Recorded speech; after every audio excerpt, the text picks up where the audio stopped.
This episode is brought to you by ElevateOS, the only all-in-one community operating system. ElevateOS transforms property management, combining resident engagement, reservations, rent payments, maintenance, and concierge services into a single super app. It also uniquely integrates access control, intercoms, package lockers, and thermostats, eliminating app fatigue and redefining modern apartment living. Visit elevateos.com/MMN for a free demo and see how they can help you level up your operations.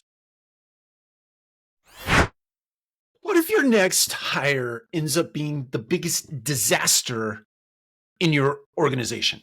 Biggest disaster in your property management company. What if that happens? I can't tell you how many times I think that happens. I can't tell you how many times I think that's happened to me in my organizations, where we've hired people that end up being absolute disasters for our organization.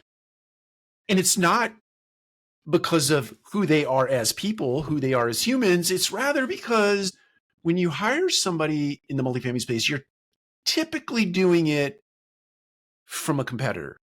You put out some sort of advertisement for your job and the role, and it really appeals to people who work in property management. They're currently working in property management. So we recycle all these team members. They make their way around the horn, so to speak, in all the property management companies. So if we're in Atlanta, so they go to work for all the property management companies in Atlanta over a course of time. We've all hired people like that. And it's not that every single person like that is a disaster. But here's what ends up happening a lot of times. You're not hiring a person who comes with a blank slate or a blank palette. They come with habits, and they come with opinions, and they come with, this is the way we did it over here at this place. And trying to undo all of those habits becomes a disaster in your organization. That's the punchline.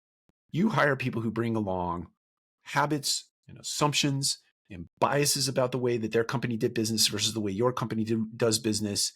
And many times those things are in conflict with one another. So they've imbued all these things in their mind as it relates to the way something should work. And because it doesn't work at your company like that, or because it's different at your company, you do it a different way, all of a sudden there are criticisms, and then it sometimes turns into a disaster because that person cannot undo the habits.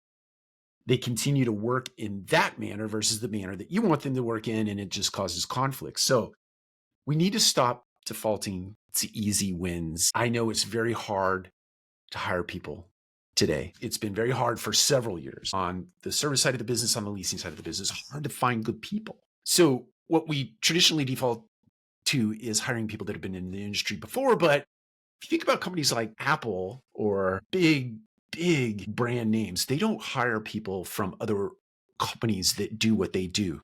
They go out and they hire, like in Apple's case, they go out and hire designers right out of design school. They hire people from retail spaces to come in, like high-end luxury retail spaces, to come in and give them direction and guidance. They go to the source of where good talent comes from instead of going out and trying to find recycled talent or talent from organizations that are considered competitors to theirs. They hire people with radically different points of view and blank palettes as it relates to your business. And they let that person come in and they learn the business. And then that person can give advice or counsel as it relates to changing or shifting the way that we might do business, but not predicated on this imbued habitual nature of their old job, right? They do it based on principles that they've learned in an academic setting or principles they've learned from a business that isn't multifamily. It's some other business, like hospitality is the one that comes to mind most readily, but they bring those principles over and they make application of them in your business, and by default make your business better. So let's not default to easy. Let's go out and find really good talent for our organizations. Take care. We'll talk to you again soon.